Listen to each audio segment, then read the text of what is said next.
Hari ke-6, Sabtu 12 Ogos 2023. Desakan masa ini. Panggilan bangun. Alkitab dipenuhi dengan peringatan dan pentingnya mengenali desakan masa kita. Setiap orang percaya harus menanam rasa desakan, menyadari bahwa setiap saat adalah penting. Masa kita sangat berharga, dan mensia-siakannya tidak hanya bertentangan dengan kitab suci, tetapi juga tidak dapat diterima. Sementara menunggu Tuhan itu perlu, Tuhan tidak boleh menunggu kita. Adakah kurangnya rasa mendesak, kebijaksanaan dan penangguhan kita mencabar kesabaran Tuhan? Efesus 5 ayat 16 mengingatkan kita untuk memanfaatkan waktu kita sebaik-baiknya, kerana hari-hari ini adalah jahat. Kolose 4 ayat 5 memerintahkan kita untuk berjalan dengan bijaksana dan memanfaatkan waktu sebaik mungkin ketika berhadapan dengan orang-orang di luar iman percaya kita. Yesus, model dan pola kita, menyelesaikan banyak hal hanya dalam waktu 3 tahun setengah. Namun beberapa antara kita telah menjadi orang Kristen selama bertahun-tahun dan kurang memanfaatkan waktu. Yesus memberi contoh hidup yang dijalani dalam desakan. Melalui doa, menjangkau yang terhilang, menyembuhkan, dan menentang kemunafikan agama.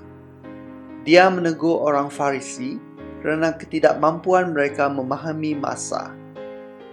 Lihat Matius 16 ayat 3. Pertanyaan kritikalnya ialah, dapatkah Anda kenal pasti waktu? Dan apakah Anda tahu waktu sekarang? Itu bermula dengan menjadi sedar dan waspada di dalam hati, fikiran dan jiwa kita. Sebagaimana Roma bab 13 ayat 11 hingga 12 menyatakan, hal ini harus kamu lakukan kerana kamu mengetahui keadaan waktu sekarang, yaitu bahawa saatnya telah tiba bagi kamu untuk bangun dari tidur. Telah hampir siang. Doa hari ini.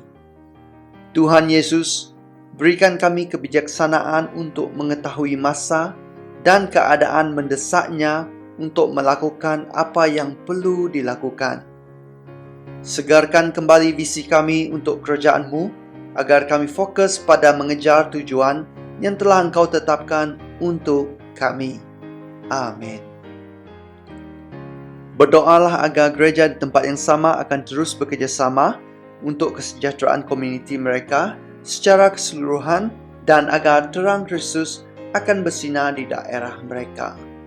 Berdoalah juga agar gereja yang mempunyai lebihan akan memberi sokongan mereka kepada gereja atau pelayanan yang mengalami pergumulan, baik dalam tenaga, kemahiran atau keuangan. Tanah runtuh ialah salah satu bencana alam yang paling biasa di Malaysia, menimbulkan ancaman besar kepada nyawa dan harta benda. Berdoalah agar langkah-langkah pencegahan dan keselamatan dilaksanakan di kawasan yang terdedah kepada tanah runtuh, dan orang ramai akan mengambil langkah berjaga-jaga yang diperlukan apabila melakukan kegiatan di tempat-tempat ini.